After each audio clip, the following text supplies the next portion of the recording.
Powered by the Montana Television Network. This is Montana This Morning from Montana's news leader.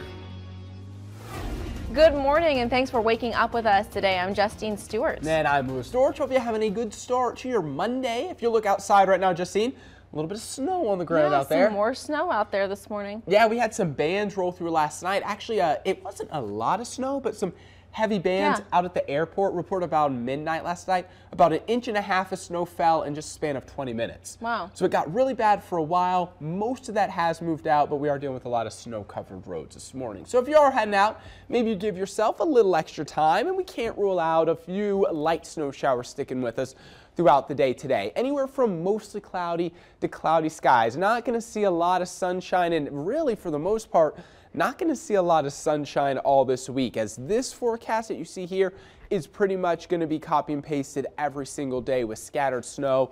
Good news is, though, we will slightly begin to warm it up by the middle and end of the week. I'll show you that here in just a minute.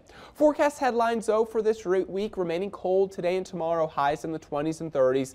Like I mentioned, slightly warmer. So Wednesday through Friday, temperatures in the 30s and lower 40s, but active weather does stick around with off and on snow showers all this week. We'll get into these details here in a few minutes. Multiple volunteers showed up to help in the search for the whitefish skier who has been missing now for over a week. Flathead County Sheriff Chuck Curry says roughly 80 skiers were ready to join the search and rescue efforts over the weekend. Authorities were alerted that Flathead Valley doctor Jonathan Torgerson did not return home from a backcountry expedition last Saturday. He was said to have been skiing alone out of bounds to the northeast of the Flower Point area of Whitefish Mountain Resort. Curry says weather continues to complicate the search. Conditions grounded search efforts in the air Friday, but they continued on the ground. Curry says with more snow expected in the forecast, it does not change things, then they will continue to search. The conditions deteriorated on the mountain today to the point where it was deemed not to be safe to have skiers in potential avalanche zones, so we didn't pull them. So we'll probably get people rehabbed. Again, the conditions are bad up there today, forecast to be bad tonight. We'll probably rehab people tomorrow, and then I would imagine continue again on Tuesday. Curry says it's possible Torgerson has an avalanche transceiver and searchers will continue to attempt and locate a signal, though those batteries are said to only last 8 days. New security measures will be in place at Big Sky High School starting this morning in the wake of several recent threats. Extra officers will continue to be seen at the school, while staff members will be required to review a lock fight procedure, and the school will be reduced to 1 point of access. A statement will be made during first period describing upcoming procedures that will be put in place. Students will also be given an opportunity to discuss what is going on at the school in forums conducted throughout the week. Opioid addiction is a very real crisis in America's big cities and in its farm country. In this morning's Montana Ag feature, MTN's Russell Nemmons takes a closer look. Farmers and ranchers, you know, they're in an industry where you get a lot of injuries. You get little nicks and scrapes and sprains, and every time you go to the doctor, you know, you can get a prescription for something. As farming communities face mounting challenges with the nation's opioid epidemic, the nation's two largest general farm organizations, Farm Bureau and Farmers Union, are teaming up to confront the issue. You know, if you'd have told me a year ago that it was a problem, I'd have said no. But when you start looking at the numbers, and we've actually had instances of people we know that have been involved with some problems with opioid addiction. These two farm groups don't always agree on the issues that are impacting rural America, but agree on this one. It's going to take everyone working together to fight this crisis and make a difference. We both agree that opioids can spell disaster for a farm family and a ranch family, and so we're trying our best to educate and communicate the ways that we can help if you are addicted to it. Farm Bureau and Farmers Union have launched a brand new campaign called Farmtown Strong to help raise awareness of the opioid crisis and to let people know help is available. You know, there's treatment for it. There's things you can do for those people, but you have to be aware of it in order to do that. So it's important that we, as you said, make them aware that it's okay to say, I've got a problem here. I can't stop taking these. reducing the stigma that surrounds addiction is also very important in helping to solve the opioid crisis. We got to stop thinking of these people as bad people with a bad habit. Many of them are really good individuals with a very difficult addiction. Think how addictive somebody must be to a medication to steal from their own family, which people will start to do because they just need that fix. They feel like they need to get that. And once you can get them stabilized, and luckily we do have treatments for opioids, people can change around their lives. And it's also very important to talk about it so those who are addicted to opioids know they're not fighting this battle alone. I think the most is education and passing the word on about other people that have gone through the opioid addiction process and the devastation that can happen to not only your family but your own life. I'm Russell Nimitz reporting, MTN News.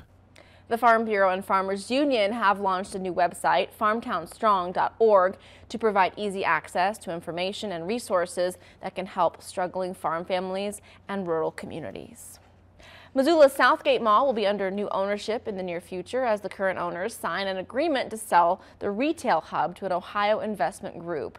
The news comes even as Southgate Mall is in the final stages of completing a 2-year effort to revamp the southern end of the mall with an emphasis on more of a neighborhood design and services. The Washington Prime Group announced it was purchasing Southgate for $58 million. Washington Prime CEO Lou Conforti told investors the Missoula property exemplifies their dominant secondary town center focus with a customer service area covering over 130 square miles across western Montana and portions of Idaho. He noted the mall's close proximity to the University of Montana and diverse tenant mix, the new AMC Theater, and soon to open Lucky's Market. The deal closes out the original ownership by Peter Lambros and his partners, who opened Southgate Mall in the early 80s.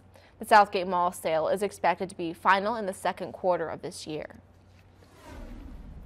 As we near the end of February, we're seeing record-breaking snow in northwestern Montana. According to the National Weather Services, the folks in East Glacier have seen 234.5 inches of snowfall this season, surpassing the 30-year average by more than 80 inches. The NWS says 70 of those inches fell within the month of February. But meteorologist Luke Robinson said it's the harsh winds and slick roads that are a cause for concern now. They're currently seeing near zero visibility, and when you're driving on those wide open roads like they are east of Glacier, you won't know if you're on the road or off the road, and you can really get yourself in trouble. So currently it's really the visibility that's causing the major issues. Well, good morning, everyone. Hope you're having a great start to your Monday. Yeah, it was really windy there along the Rocky Mountain front again this weekend. They've had a lot of blizzard warnings up there, not necessarily for snow always falling, as we just heard, though they got a lot of snow. But the winds have been a factor, and even yesterday, blizzard warnings up there with gusts upwards 50, even 60 miles per hour. Now, it looks like we're going to get a little bit of a break today. However, snow showers are going to remain in the forecast throughout this week as well, and I'll show you that here in just a minute. First, though, a few pictures that I want to get into. This was sent in to us by Rachel yesterday. This is under the bridge there in Hamilton, under a bridge there in Hamilton along the Bitterroot River. See a lot of ice beginning to build up there in the Bitterroot River. But Rachel, thank you for that picture. And then this was sent in to us by Colleen yesterday. This is a look at Blodgett Canyon there with some snow falling. It was kind of a dreary, cold, windy day yesterday. We did have those snow showers, and yes, we are going to continue, like I mentioned, to see scattered snow as well. But I love this picture here. So Rachel, Colleen, thank you so much for those pictures. We have a lot more to get to, and we'll continue to do that throughout the morning. Quick look at the temperatures, mostly in the 20s this morning, so nowhere near as cold as what we were last week. Still, though, on the chilly side, so grab those jackets before you head out the door, and we do have a little bit of light snow falling as well. Now, a look at your 5-day temperature trend. Notice temperatures are going to stay pretty much below average all this week. Normally we're at 42 degrees, and we do have a chance of snow all week with us beginning to warm up Wednesday and Thursday. That'll be the days we're going to get closest to that average. So let's look at this on our jet stream forecast. Still cold air plunging into parts of the northwest. That's why today Highs are still going to be in the 20s and 30s. Look what happens, though, as we roll into Thursday. Remember how those temperatures were slightly warmer? If we follow the origins of the cold air or the origins of the air, notice that instead of the air coming from the north, it's now going to be moving in from the south. So we're still talking chilly temperatures below average, but we are going to warm it up into the 30s as we go, or 30s and lower 40s by Thursday. But then notice as we roll into next week and really through the weekend, we're going to keep below average temperatures sticking around. So your 7-day forecast, we can see that here with slightly warmer Wednesday and Thursday and just scattered snow showers pretty much every day this week. Better chance of snow in northwest Montana.